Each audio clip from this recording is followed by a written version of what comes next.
The blood trail led through the sagebrush like a crimson thread begging to be followed. And Natalie Kendrick couldn't turn away even though the sun was sinking fast toward the Wind River Mountains, and her father would worry. She'd ridden out from Fort Laramie that morning in May of 1878 to check the fence lines on their small ranch.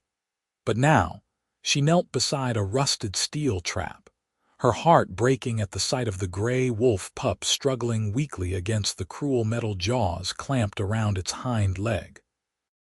The animal couldn't have been more than 3 months old, its fur matted with dried blood, amber eyes glazing over with exhaustion and pain. Most folks in Wyoming Territory would have put a bullet in the creature without a second thought, but Natalie had never been most folks.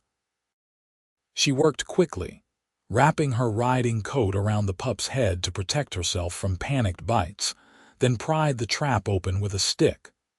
The pup whimpered, but didn't have the strength to fight as she carefully extracted the mangled leg.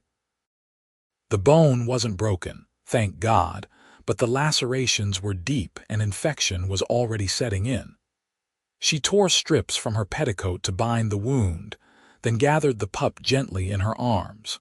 It weighed almost nothing, all skin and bones beneath the blood-matted fur. "Easy now," she whispered, feeling the rapid flutter of its heartbeat against her chest. "I've got you." Her mare, Clementine, snorted nervously at the predator's scent, but Natalie had raised the horse from a foal and trusted her steady temperament. She managed to mount awkwardly with the pup cradled in one arm, then turned toward home as twilight painted the prairie in shades of purple and gold. The ride back seemed to take forever, each jolt making the pup whimper softly. Natalie kept up a steady stream of reassuring words, though she wasn't sure if they were more for the animal or herself. The Kendrick Ranch came into view just as the first stars emerged. It wasn't much, just a small house, a barn, and a few outbuildings scattered across 20 acres her father had claimed after the war. They raised horses mostly, and her father supplemented their income with carpentry work in town. It was a hard life, but it was theirs, and Natalie had never wanted anything else until her mother died 3 years ago. Since then, the silence in the house sometimes felt like a living thing. She dismounted near the barn, still clutching the pup, and nearly collided with her father as he strode out to meet her. "Natalie Rose Kendrick, where have you been? I was about to ride out looking for you." Thomas Kendrick was a barrel-chested man with a salt and pepper beard and eyes that could be stern or kind depending on the circumstances. Right now they were worried, which made Natalie feel guilty for causing him concern. "I'm sorry, Papa, I found something. Someone." She pulled back her coat to reveal the pup's face. Her father's expression cycled through surprise, concern, and resignation in quick succession. "That's a wolf, daughter. I know what it is. It was caught in a trap, probably been there for days. I couldn't leave it to die." She met his gaze steadily, lifting her chin the way she always did when she expected an argument. Thomas sighed deeply, rubbing the back of his neck. "Your mother would have done the same thing. Brought home every injured creature she found. Remember that 3-legged coyote?" "Chester lived for 4 good years after Mama fixed him up," Natalie said softly. "This pup deserves the same chance. Wolves are different from coyotes. They're pack animals, hunters. Even if you save it, it might never be tame. I'm not trying to make it tame, Papa, just alive." Her father looked at the pup, then at his daughter's determined face and shook his head with a slight smile. "You're as stubborn as she was too, all right, but you'll need proper supplies. The medicine I've got in the barn isn't enough for wounds like that. You'll have to go into town tomorrow and see if Doc Morrison has anything, or maybe that new fellow who works for the Dalton Ranch. I hear he's good with animals."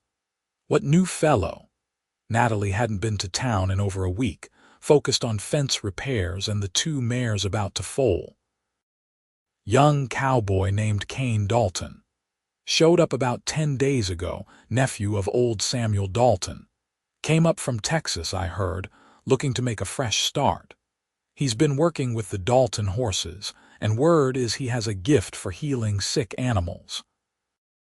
Fixed up Samuel's prize mare when she got colic, saved her when everyone thought she was done for. Natalie's attention sharpened. You think he'd help with this? Can't say. Cowboys don't usually have much love for wolves, but it's worth asking if you're set on saving the creature. He reached out and carefully touched the pup's head. Poor little thing. Get it settled in the barn. I'll bring you water and clean cloths. We'll do what we can tonight.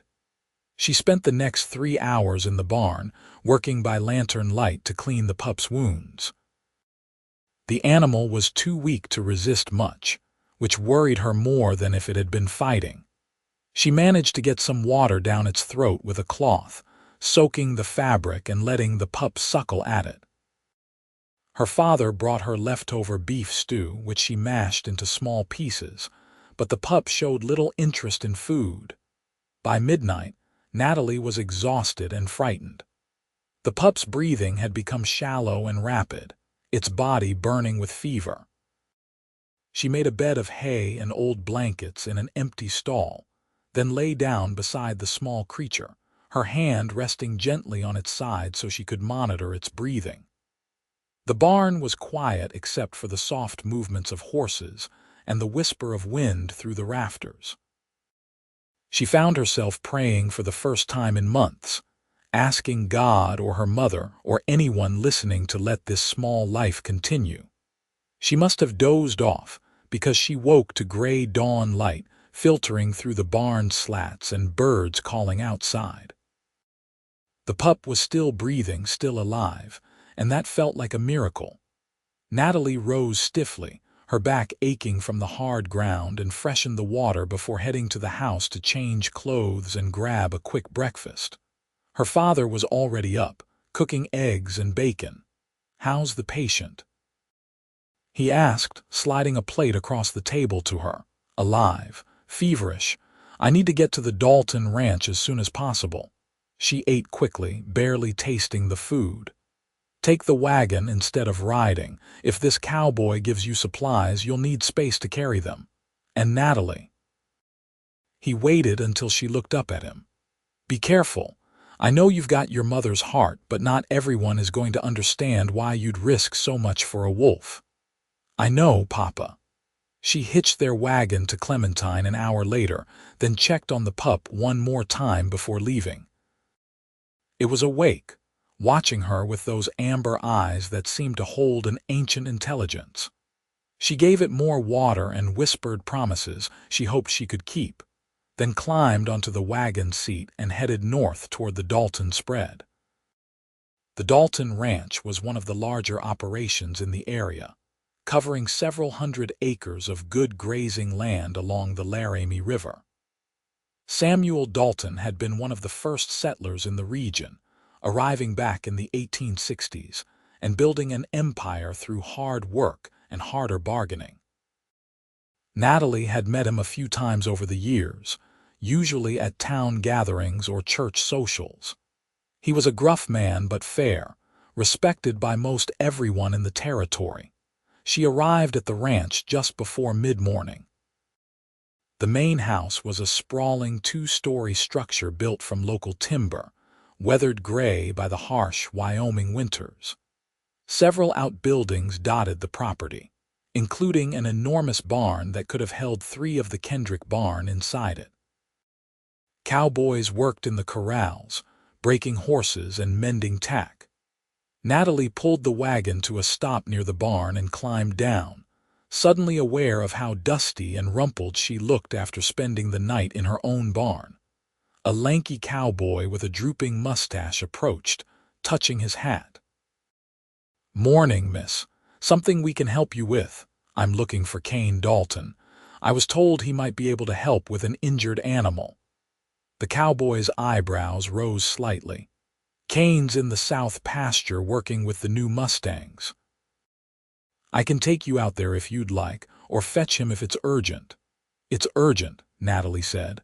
I have a wolf pup that's badly hurt. My father said Kane might have medicine or knowledge that could help. The cowboy's expression shifted to something between surprise and skepticism. A wolf pup? That's an unusual patient, miss. Most folks around here would just as soon shoot a wolf as look at it. I'm not most folks, Natalie said, hearing the edge in her own voice and not caring. Will you get him or not? Yes, madam. Right away. The cowboy hurried off toward the distant pasture, and Natalie waited by the wagon, arms crossed, trying to ignore the curious looks from the other ranch hands. 10 minutes later, a man rode toward her on a beautiful buckskin gelding, and despite her worry about the pup, Natalie found herself staring. Kane Dalton was tall and lean, with the kind of build that came from hard physical work rather than bulk. He wore typical cowboy gear, dusty jeans and a worn shirt with the sleeves rolled up to reveal tanned forearms, a battered Stetson shading his face. But when he dismounted and she got a clear look at him, she felt her breath catch slightly. He had dark hair that curled slightly at his collar, a strong jaw with a few days' worth of stubble, and the most striking gray-green eyes she'd ever seen. He looked to be in his mid-20s, maybe a year or two older than her own 22 years. Miss Kendrick. His voice was deep and smooth with a slight Texas drawl. I'm Kane Dalton. Pete said you needed help with an injured wolf. Yes. I found a pup caught in a trap yesterday evening. The leg is badly torn and it's running a fever. I've cleaned the wounds as best I could, but I don't have the right supplies. My father said you might be able to help. She studied his face, trying to gauge his reaction. Kane's expression was thoughtful rather than dismissive, which she appreciated. That's a dangerous animal to try to save, Miss Kendrick. Even a pup can bite, and wolves don't take to humans like dogs do. I know the risks, but it's just a baby and it's suffering. I couldn't leave it to die. Something flickered in Kane's eyes, approval or understanding, she wasn't sure which. All right, let me get my supplies. Where's the pup now? At my ranch, about an hour south of here. I'll ride back with you. Give me 5 minutes. He strode toward the barn with long, purposeful strides, and Natalie realized she'd been holding her breath. He was going to help. Relief flooded through her so strongly her knees felt weak. Kane emerged from the barn carrying 2 large leather saddlebags that he secured behind his saddle. He said something to Pete, who nodded and headed back toward the corrals. Then Kane mounted the buckskin and rode over to the wagon. I'll follow you, he said. Try to keep a steady pace. The sooner we get there, the better chance that pup has. The ride back to the Kendrick ranch felt both endless and too short. Natalie was hyper-aware of Kane riding beside the wagon, matching his horse's gait to Clementine's steady trot. A few times she glanced over and found him watching the landscape with the alert attention of someone accustomed to danger. His hand never far from the rifle in his saddle scabbard. She wondered what had brought him to Wyoming from Texas, what he was running from or searching for, but those questions would have to wait. When they arrived at the ranch, her father was working near the barn and looked up with interest as Kane dismounted. The 2 men sized each other up in that way men did, then Thomas extended his hand. Thomas Kendrick, appreciate you coming out. Kane Dalton, happy to help if I can. They shook hands firmly. Where's the patient? Natalie led them both into the barn, to the stall where the pup lay on its bed of blankets. It was still alive, which felt like another small miracle, but it looked worse in the full light of day. The pup barely lifted its head as they approached, and Natalie's heart clenched at how lifeless it seemed. Kane knelt beside the animal, moving slowly and speaking in a low, calm voice. Hey there, little one. Let's see what we're dealing with. He carefully examined the injured leg, his hands gentle but thorough, then checked the pup's eyes, ears, and mouth. The pup whimpered softly but didn't try to bite, too weak to defend itself. "The infection is pretty advanced," Kane said after a long moment. "And the pup is severely dehydrated and malnourished. It's been on its own for a while, I'd guess. Probably lost its pack, then got caught in that trap. It's lucky you found it when you did, Miss Kendrick. Another day and it would have been too late. Can you save it?" Natalie heard the desperate hope in her own voice. Kane looked up at her, his gray-green eyes serious. "I can try. But I need to be honest with you. This is going to be difficult, and there's a good chance the pup won't make it. Even if it survives, it's going to need constant care for at least a week, maybe longer. Someone will need to be with it almost all the time, making sure it drinks, monitoring the fever, changing the bandages. Are you prepared for that?" "Yes." Natalie didn't hesitate. "Whatever it takes." Kane nodded slowly, then turned to Thomas. "Mr. Kendrick, do you have a clean bucket and some boiling water? I need to sterilize my instruments." "I'll get it." Thomas headed out of the barn. Kane opened his saddlebags and began removing supplies. Glass bottles of various liquids, clean white bandages, a leather case containing small sharp instruments, packets of dried herbs. Natalie watched as he worked with quiet efficiency, mixing ingredients in a small tin cup, preparing what looked like a poultice. "What's in that?" she asked, crouching beside him. "Comfrey, golden seal, and a few other things. It will help fight the infection and promote healing." He glanced at her. "You did good work cleaning the wounds last night. That probably saved its life." The praise warmed her more than it should have. "My mother taught me. She was always bringing home injured animals." "Sounds like a kind woman." "She was." Thomas returned with the bucket of steaming water, and Kane carefully cleaned his instruments before examining the pup's leg more closely. "I need to debride some of the dead tissue," he said. "It won't be pleasant. Miss Kendrick, you might want to step outside." "I'm staying." Natalie's voice was firm. Kane studied her for a moment, then nodded. "All right. Can you hold the pup steady? Keep its head secure so it doesn't try to bite if it has any strength left." Natalie positioned herself at the pup's head, wrapping her arms gently but firmly around its body, while Kane went to work on the damaged leg. The pup whimpered and struggled weakly, and Natalie felt tears burning in her eyes at the sounds of its pain, but she held steady, murmuring soft reassurances. Kane worked quickly and carefully, his hands steady, removing the damaged tissue and applying the poultice before wrapping the leg in clean bandages. "There," he said finally, sitting back on his heels. "Now we need to get fluids into it. Do you have an eyedropper or something similar?" "I've been using a cloth soaked in water," Natalie said. "That works, but this will be more efficient."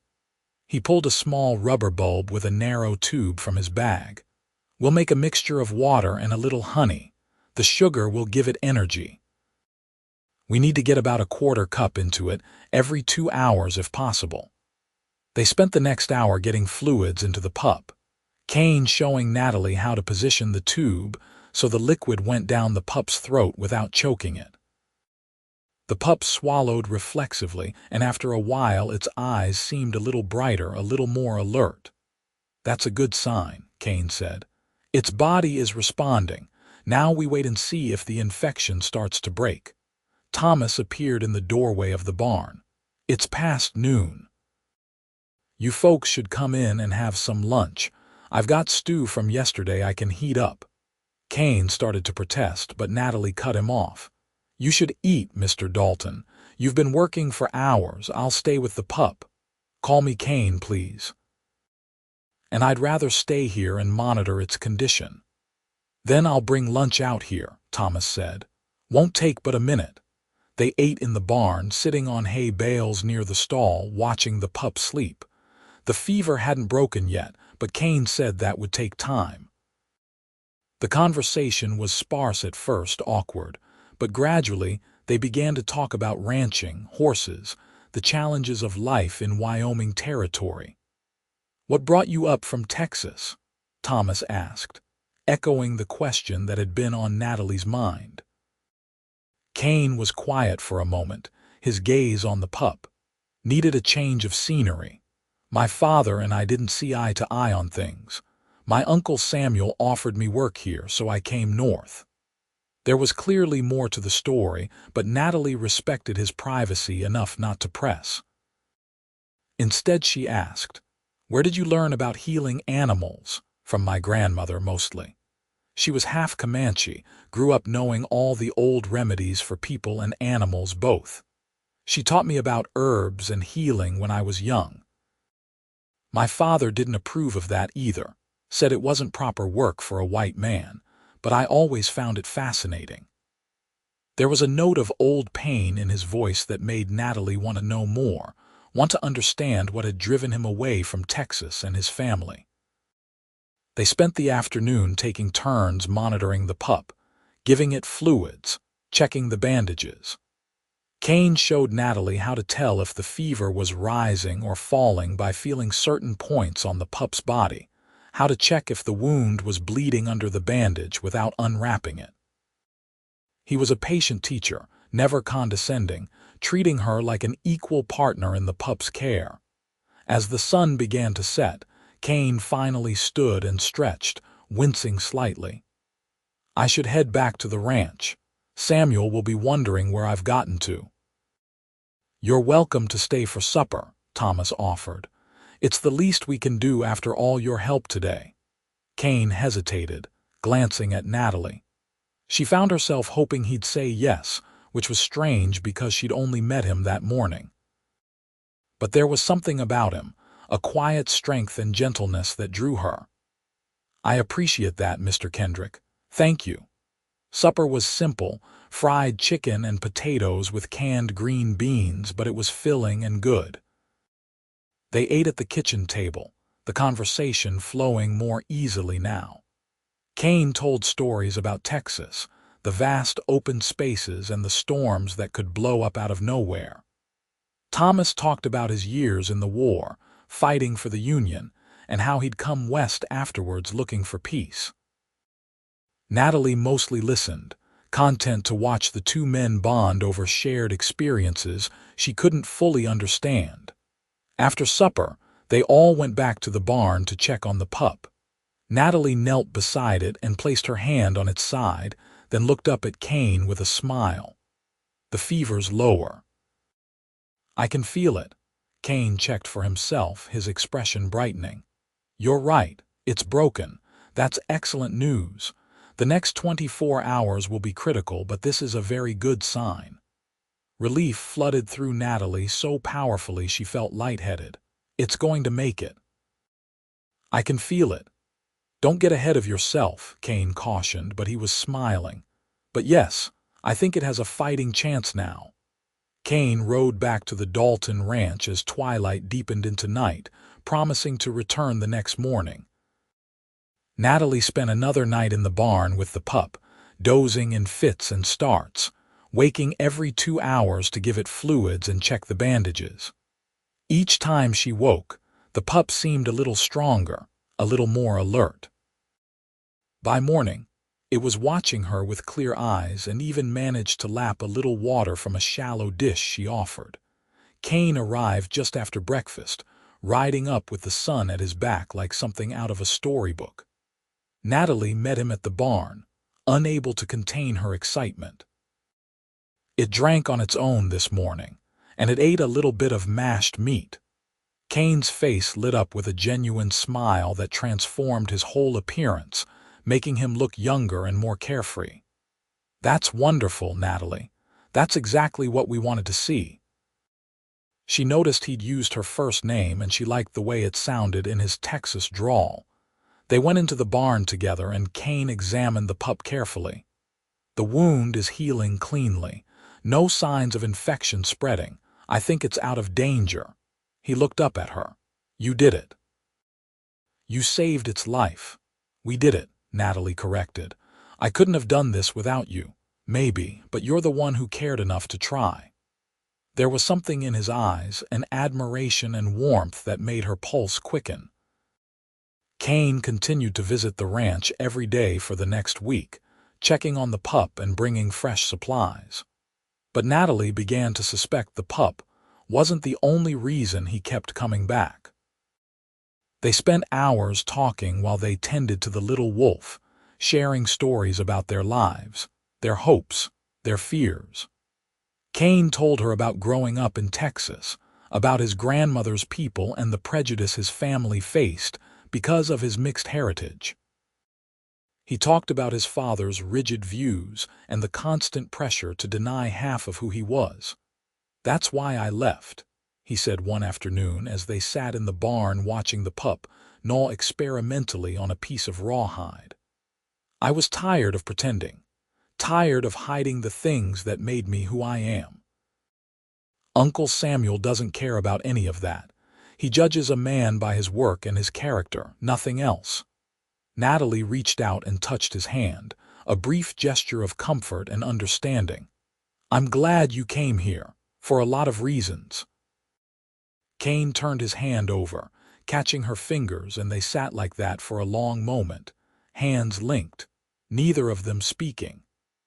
The barn was quiet except for the soft sounds of the pup and the horses, and Natalie felt something shift between them, some barrier falling away.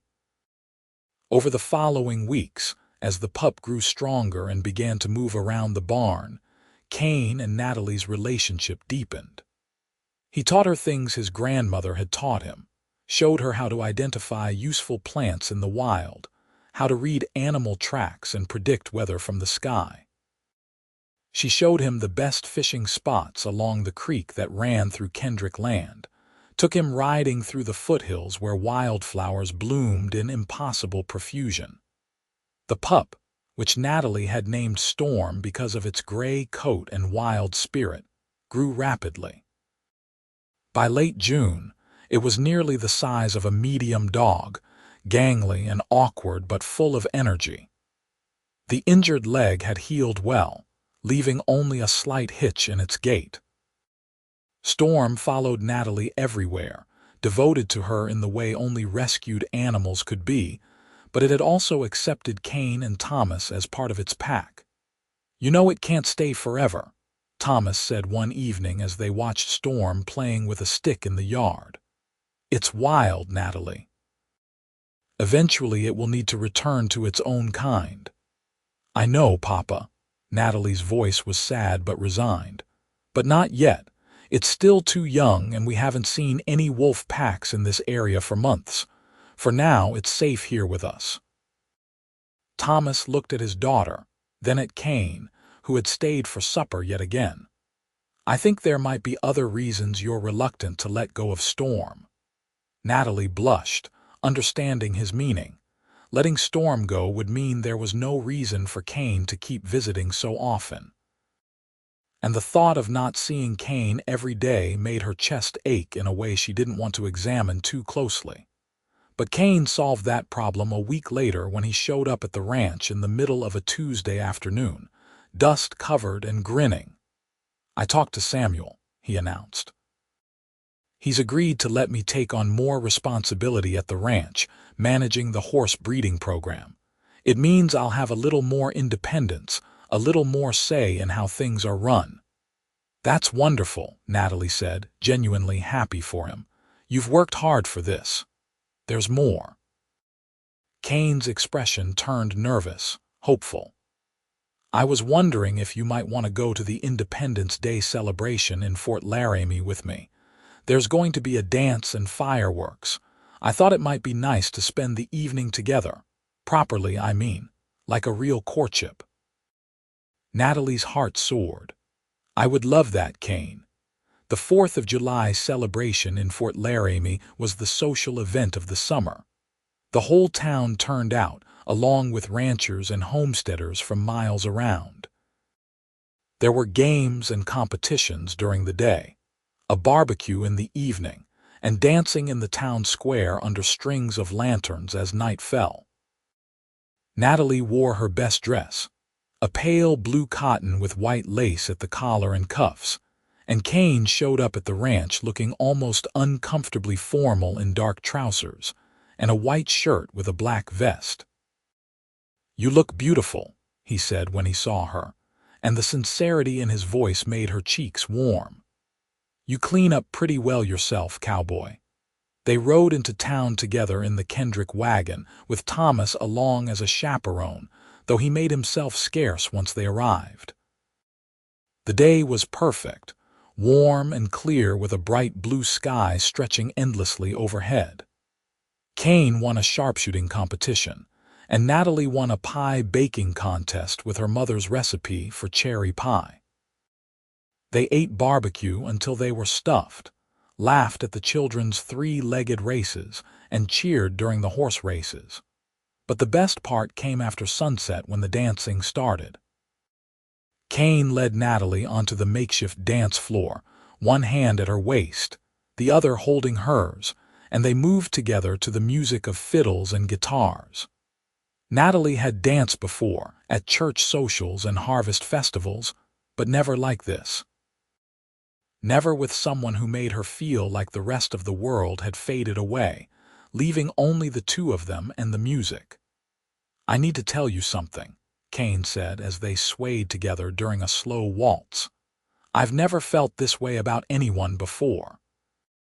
These past few weeks, getting to know you, spending time with you, it's been the best part of my day, the best part of coming to Wyoming." Natalie's breath caught. "I feel the same way. I didn't expect this, Kane. When I found Storm, I was just trying to save an innocent life. I never imagined it would lead to finding you." He pulled her a little closer, and she rested her head against his shoulder, breathing in the scent of soap and leather and something uniquely him. They danced until the fireworks started, brilliant explosions of color against the dark sky, and Kane kissed her for the first time while rockets burst overhead, a gentle press of lips that promised more, promised everything. The summer passed in a golden haze of happiness. Kane came to the Kendrick ranch almost every day, sometimes to check on Storm, but mostly to see Natalie. They rode out together across the prairie, exploring, talking, dreaming about the future. Kane spoke about his plans for improving the Dalton breeding program, about wanting to eventually have his own ranch someday. Natalie talked about her love for the land, for Wyoming, for the wild beauty of the territory. Storm continued to grow, becoming sleeker and more wolf-like as it matured. By August, it was clear the animal was getting restless, disappearing for hours at a time, ranging farther from the ranch. Natalie knew what it meant, even though she didn't want to admit it. "Storm is almost ready," Kane said one evening in late August. They were sitting on the porch of the Kendrick house, watching the sun set over the mountains, Storm lying at their feet. "It's getting old enough to survive on its own now, and I've seen wolf tracks up in the northern hills. There's a pack not too far from here." "I know." Natalie's voice was thick with unshed tears. "I've known for weeks, but it's so hard to let go." Kane took her hand, lacing his fingers through hers. "You gave Storm a gift, Natalie, a second chance at life, but keeping it here, making it dependent on humans, that wouldn't be fair. Wolves need to be wild. They need the freedom to run and hunt and be what they were meant to be. When did you get so wise?" She tried to smile through her tears. "My grandmother used to say that loving something means wanting what's best for it, even when that's hard for us." I think she was right. They chose a morning in early September, when the air was crisp with the promise of fall, and the aspen trees were just starting to turn gold. Kane and Natalie rode north into the hills, Storm loping alongside their horses with easy strength. The young wolf was nearly full-grown now, powerful and beautiful, every inch a wild creature despite the months of domestication. They rode for several hours, following the wolf tracks Kane had found, until they reached a high valley where a stream tumbled over rocks and pine trees clustered thick and dark. Kane pointed to fresh signs, paw prints, scat, the remains of a recent kill. "The pack is close," he said quietly. "This is good territory for wolves. Plenty of game, water, shelter." Natalie dismounted and knelt beside Storm, wrapping her arms around the wolf's neck one last time. Storm licked her face, its tail wagging, and she felt her heart breaking and healing at the same time. "Go on," she whispered. "Go find your family. Be free." She released Storm and stepped back, and for a moment the wolf just stood there, looking between Natalie and Kane as if uncertain. Then a howl echoed through the valley, wild and haunting, and Storm's head whipped toward the sound. The wolf's whole body quivered with recognition and longing. "Go," Kane said gently. "It's all right." Storm looked at them one more time, amber eyes bright and knowing, then turned and ran. They watched as the young wolf disappeared into the trees, gray fur blending with shadows until it was gone completely. Another howl sounded, closer this time, and then a chorus of howls rose up, welcoming Storm home. Natalie was crying openly now, but she was smiling too. Kane put his arm around her shoulders and pulled her close, and they stood together in that high valley, listening to the wolves sing. "Thank you," Natalie said softly, "for helping me save Storm, for teaching me how to let go." "Thank you for showing me what real courage looks like," Kane replied. "Most people wouldn't have even tried. You saw something worth saving and you fought for it. That's a rare quality, Natalie." They rode back to the ranch slowly, both lost in thought. The house felt emptier without Storm's presence, the barn quieter. But Natalie found she could bear the loss because she knew Storm was where it belonged, living the life it was meant to live. And besides, she had other things to focus on now. Kane had become a fixture in her life, in her heart. They spent every free moment together, and the whole territory was starting to talk about the Kendrick girl and the Dalton cowboy who were clearly courting. Thomas approved of the match, which mattered to Natalie. He and Kane had developed a genuine friendship, often working together on ranch projects or going fishing on Sunday afternoons. One evening in mid-October, as the first real cold of autumn settled over Wyoming, Kane showed up at the ranch with a nervous energy that made Natalie curious.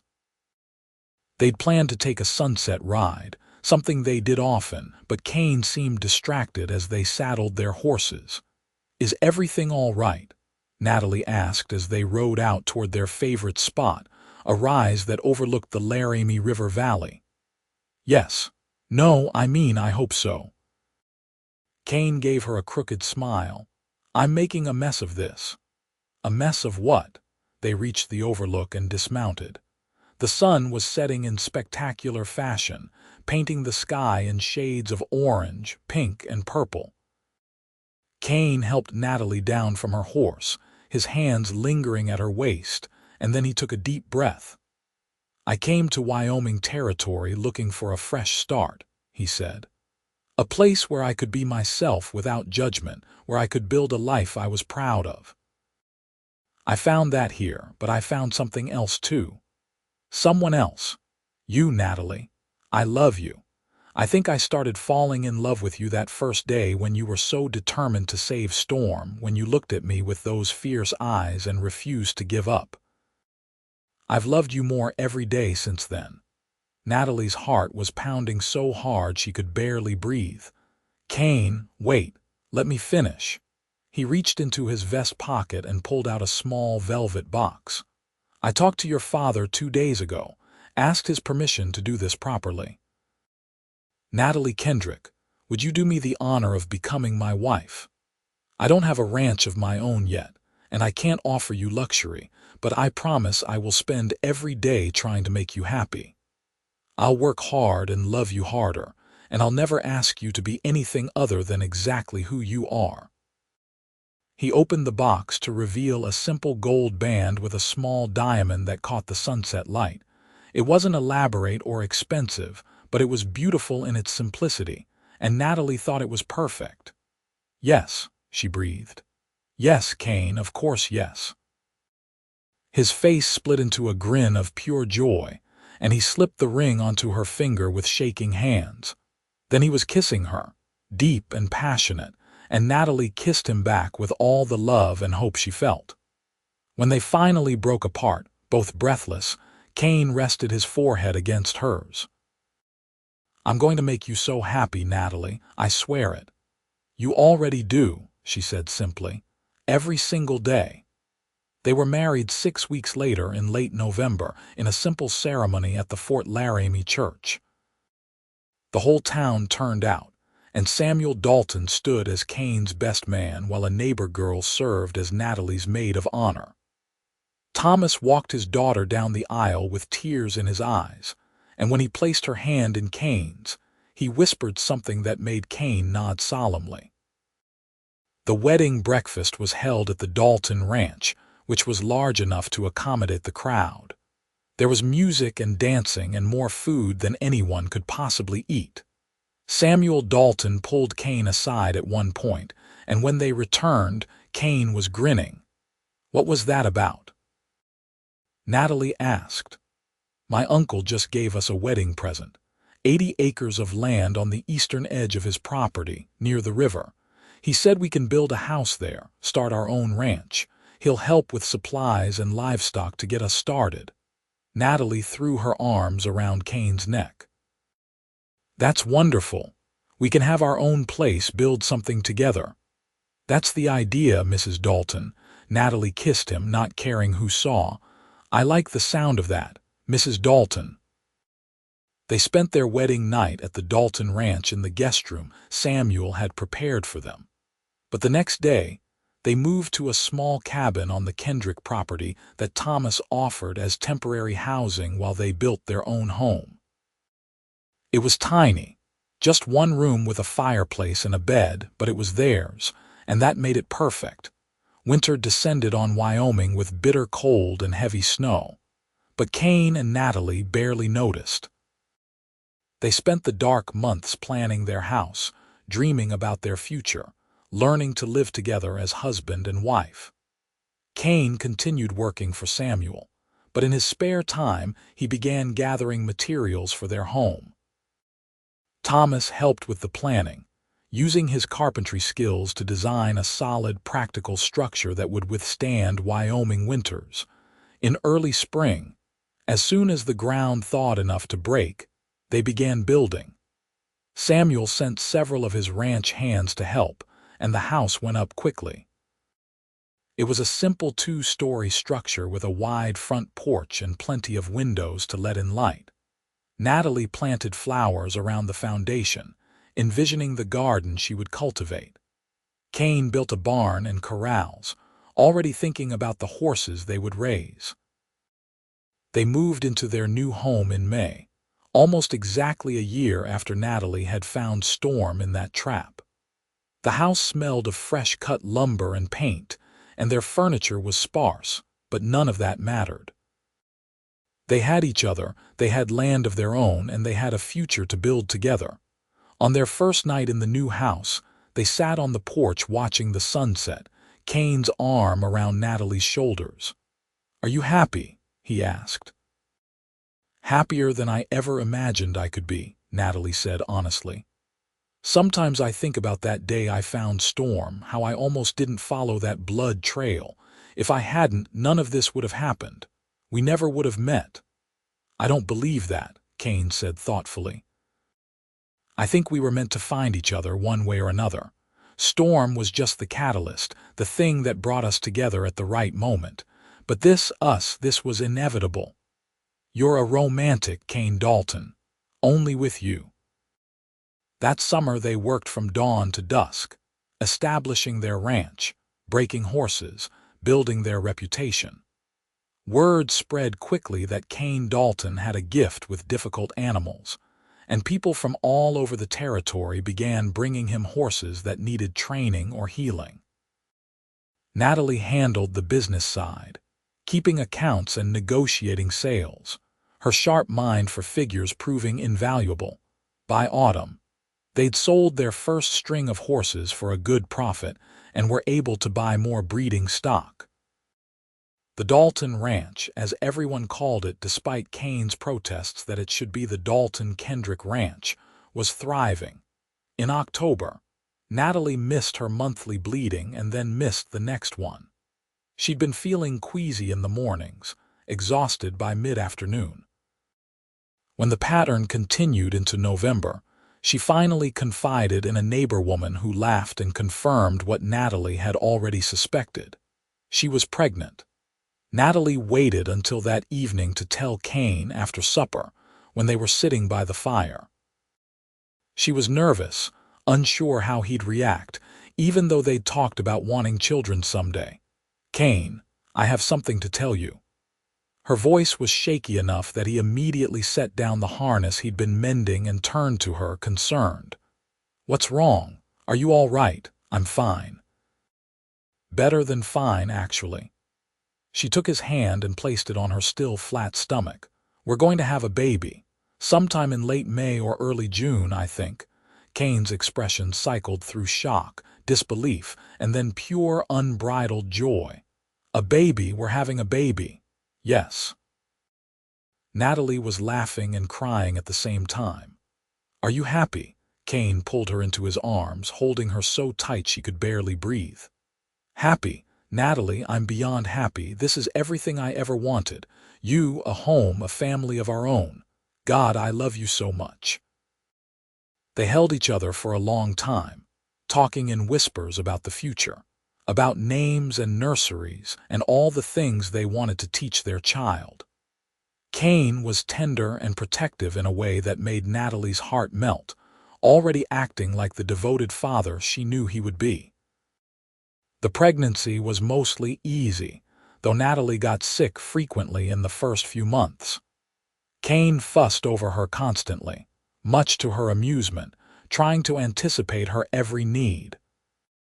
He built a cradle from oak wood during the long winter evenings, sanding it until it was smooth as silk, carving their initials and the baby's expected birth date into the headboard.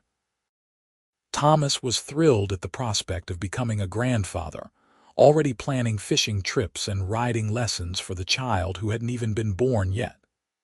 Samuel stopped by regularly, bringing gifts and offering advice from his own experience as a father. Spring came again to Wyoming, the prairie exploding with wildflowers, and Natalie grew round and content. She continued helping with the ranch work until Kane finally put his foot down in April and insisted she rest more. She grumbled about being treated like an invalid, but secretly she was grateful. The baby had become very active, kicking and rolling inside her, and some days she was so tired she could barely keep her eyes open. On a warm day in early June, just after dawn, Natalie's water broke. Kane rode like the devil himself to fetch the midwife from Fort Laramie, a capable woman named Mrs. Henderson, who delivered half the babies in the territory. Thomas arrived shortly after, pale and worried, and paced the porch while Kane stayed inside with Natalie, holding her hand through the contractions, wiping her forehead with cool cloths. The labor lasted most of the day, long and difficult, and there were moments when Kane was terrified they'd lose Natalie, lose the baby, lose everything that mattered. But Natalie was strong, stronger than he'd ever imagined, and when the sun was setting in shades of gold and crimson, a baby's cry filled the house. "It's a boy," Mrs. Henderson announced, placing the squalling infant in Natalie's arms. "A big, healthy boy." Kane looked at his wife and newborn son through tears he didn't try to hide.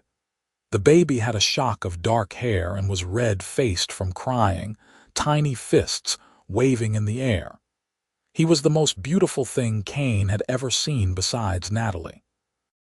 "Hello, little one," Natalie whispered, exhausted but radiant. "We've been waiting for you." They named him Jacob Thomas Dalton, after Kane's maternal grandfather and Natalie's father. Jacob was a good baby, rarely fussy, with his father's gray-green eyes and his mother's stubborn determination. Kane proved to be a natural father, patient and gentle, singing old Comanche lullabies his grandmother had taught him, walking the floor at night when Jacob couldn't sleep. Life settled into a new rhythm. The ranch continued to prosper, and they added more land, more livestock. Natalie recovered her strength quickly and was soon back to helping with the work. Jacob strapped to her back in a cradleboard Kane fashioned, a design he'd learned from his grandmother's people. On a day in late August, when Jacob was almost 3 months old, Natalie was hanging laundry in the yard when she heard a sound that made her freeze. A howl, distant but clear, coming from the northern hills. And then an answering howl closer, ending in a series of yips. She turned slowly and saw a large gray wolf standing at the edge of the tree line. It was scarred and powerful, clearly an adult in its prime, but there was something familiar about the set of its head, the amber eyes that watched her steadily. "Storm," Natalie whispered. The wolf took a few steps closer, and Natalie could see the slight hitch in its gait, the healed injury to its hind leg. It was Storm, fully grown and magnificent, no longer the pitiful injured pup she'd saved. Kane emerged from the barn, alerted by the howl, and stopped when he saw the wolf. Slowly, carefully, he walked over to stand beside Natalie, Jacob cradled in his arms. Storm looked at them for a long moment, and then several more wolves appeared from the trees.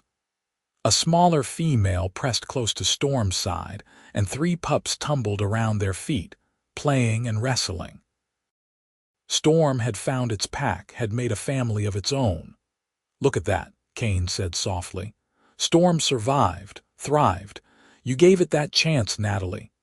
Storm looked at them one last time, then turned and led its family back into the trees. The wolves disappeared into the forest, leaving only their tracks in the soft ground. Natalie wiped tears from her eyes, but she was smiling. "Thank you for coming back," she called out, even though the wolves were gone. "Thank you for showing me you're all right." Kane shifted Jacob to one arm and wrapped the other around Natalie. "Full circle," he said. "You saved Storm, Storm led you to me, and now we have Jacob. Everything happened exactly the way it was supposed to." "I love you," Natalie said, leaning into her husband's warmth, looking at their son's peaceful sleeping face. "I love this life we've built. I love you too, both of you, more than words can say." The years passed with the kind of gentle contentment that made time seem elastic, simultaneously crawling and racing. The Dalton Ranch grew, gaining a reputation throughout Wyoming territory for the quality of its horses and the integrity of its owners. Kane and Natalie worked side by side, partners in every sense of the word, making decisions together, supporting each other through the inevitable challenges that came with ranching in the harsh territory. Jacob grew into a bright, curious boy with his father's quiet thoughtfulness and his mother's fierce independence. When he was 3, Natalie discovered she was pregnant again, and in the spring of 1882 they welcomed a daughter. They named her Rose Ellen, after Natalie's mother and Kane's grandmother. Rose had her mother's dark blonde hair and her father's smile, and from the moment she was born, Jacob appointed himself her protector. Thomas was a constant presence in their lives, doting on his grandchildren, teaching Jacob to fish and whittle, singing Rose to sleep with old soldier songs. He lived long enough to see Jacob turn 10 and Rose turn 7, dying peacefully in his sleep in the winter of 1887. They buried him on a hill overlooking the Kendrick Ranch, the place he'd loved most in the world, and Natalie planted wildflowers on his grave that bloomed every spring. Samuel Dalton passed the following year, leaving Kane a substantial inheritance and more land. With the addition of Samuel's property, the Dalton Ranch became one of the largest and most successful operations in the territory. But Kane and Natalie never forgot their humble beginnings, never lost the sense of wonder at how much their lives had changed since that day Natalie found Storm. Sometimes, on clear nights when the moon was full, they would hear wolves howling in the distant hills. They always stopped what they were doing to listen, wondering if Storm was still out there, still wild and free. They liked to think so, liked to imagine that somewhere in those mountains, Storm's descendants were running and hunting, living the lives wolves were meant to live. Jacob grew into a tall, strong young man with his father's gift for horses and his mother's business sense. He took over more of the ranch management as Kane's hair turned gray and his joints began to ache on cold mornings. Rose became a teacher in Fort Laramie, beloved by her students, though she still lived at home and helped with the ranch on weekends. In 1895, Jacob married a homesteader's daughter named Sarah, and a year later they made Kane and Natalie grandparents for the first time. The baby was a boy, and they named him Thomas Kane Dalton, honoring both his grandfathers. Holding that tiny infant, Kane felt the years fall away, remembering when Jacob had been that small, when he and Natalie had been young and just starting out. "We did good, didn't we?" he said to Natalie one evening as they sat on their porch, watching the sunset, as they'd done countless times over the years. "We did very good," Natalie agreed, taking his hand. Her hair was gray now, her face lined with age and weather and laughter, but to Kane she was as beautiful as the day he'd first seen her standing by that wagon, determined to save a wolf pup. "You ever regret it? Marrying a cowboy with nothing to his name but a horse and some doctoring skills?" Natalie turned to look at him, her expression tender. "Not for a single moment. You gave me everything I ever wanted, Kane. Love, partnership, a family, a life filled with purpose and joy. How could I regret any of that?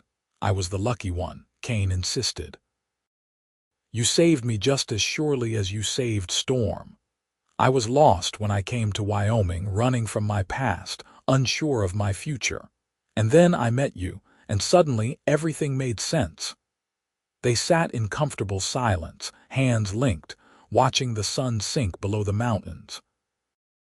Somewhere in the distance, a wolf howled, that ancient song of wildness and freedom, and they both smiled.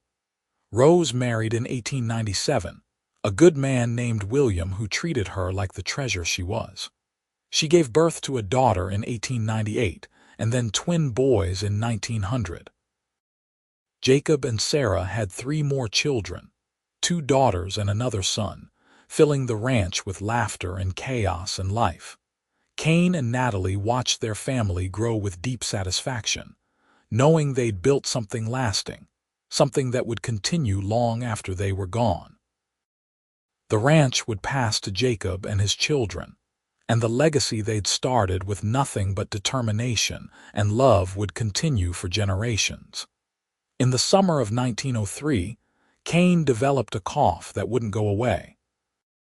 The doctor from Fort Laramie diagnosed pneumonia and prescribed rest, but Kane had never been good at resting. He continued to work until Natalie finally enlisted Jacob's help in forcing him to stay in bed. It took weeks, but Kane eventually recovered, though he was weaker than before, slower to bounce back.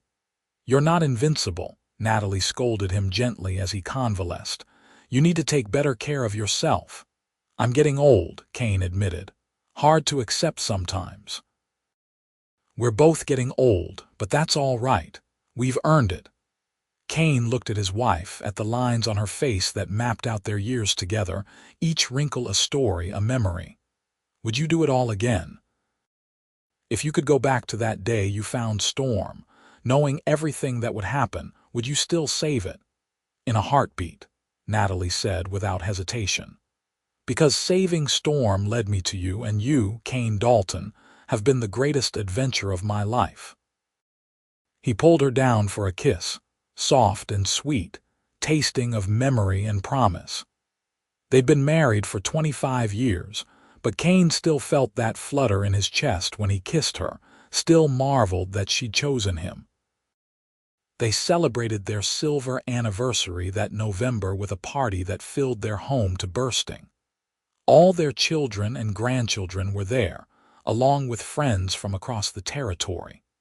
There was music and dancing, and enough food to feed an army. Late in the evening, Kane took Natalie's hand and led her onto the makeshift dance floor, just as he'd done at that Independence Day celebration so many years ago. "May I have this dance, Mrs. Dalton?" "Always, Mr. Dalton."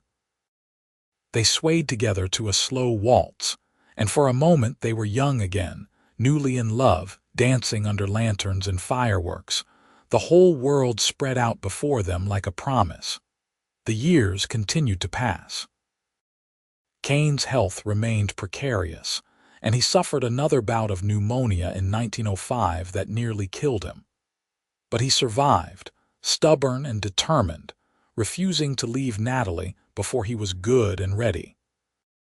They spent their days doing simple things, tending the garden Natalie had expanded over the years, sitting on the porch watching their grandchildren play, sharing meals with their family. In the spring of 1908, a young wolf was spotted near the ranch, its leg caught in a fence.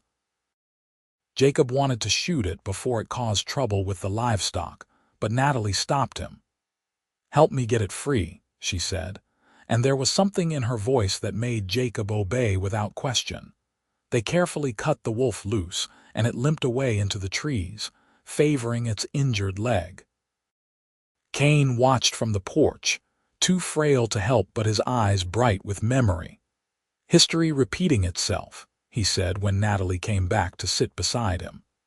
"Maybe that young wolf will be as lucky as Storm was. Maybe it will survive and thrive and have a family of its own. And maybe 30 years from now someone will tell its story," Kane said softly. "The story of how one woman's compassion changed everything." "Our story," Natalie corrected. "You were just as important, Kane. I couldn't have saved Storm without you. We made a good team. The best." They sat together in the afternoon sun.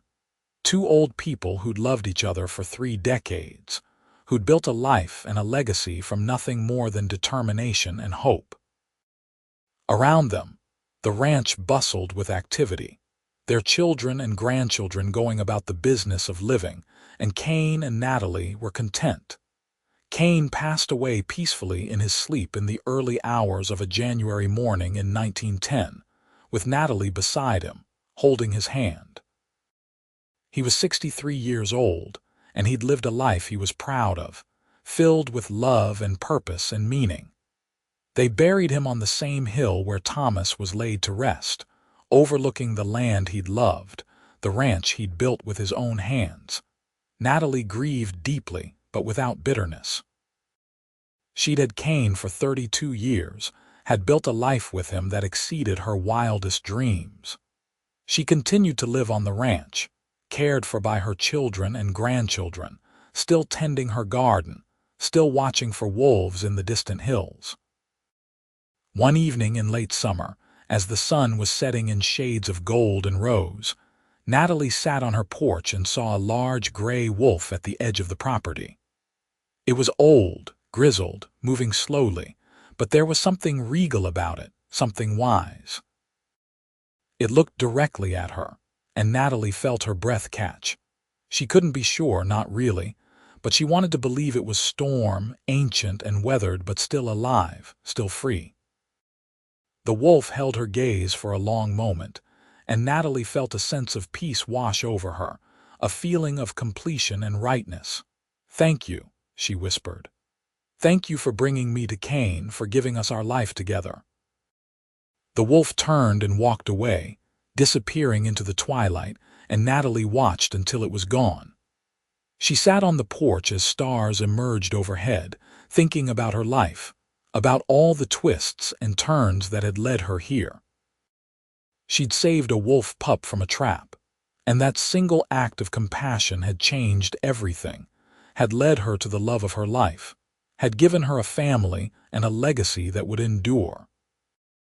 She thought about Kane, about his gentle hands and kind eyes, about the way he'd looked at her like she was the most precious thing in the world. She missed him with an ache that never fully went away, but she was grateful for every moment they'd shared, every laugh and tear and quiet evening together. Natalie lived for another 5 years, surrounded by family, watching her grandchildren grow and her great-grandchildren be born.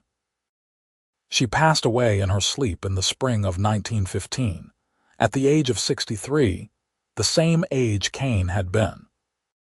They buried her beside him on the hill, and on her headstone they carved the words Kane had spoken to her so many years ago. Loving something means wanting what's best for it, even when that's hard for us. The Dalton Ranch continued to thrive under Jacob's management and eventually passed to his son Thomas.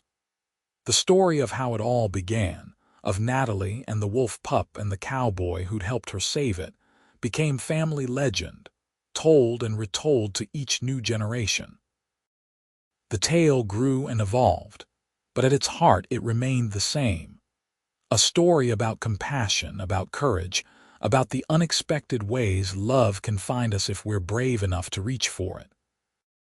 And sometimes, on quiet evenings when the moon was full and the wind whispered through the pines, the descendants of Kane and Natalie Dalton would hear wolves howling in the mountains and remember the story of how their family began. They remembered Storm, the wolf pup that had brought two souls together, and they remembered the love that had flourished from that single act of kindness, a love that had lasted a lifetime and beyond, echoing through the generations like a promise kept, like a song that never ended.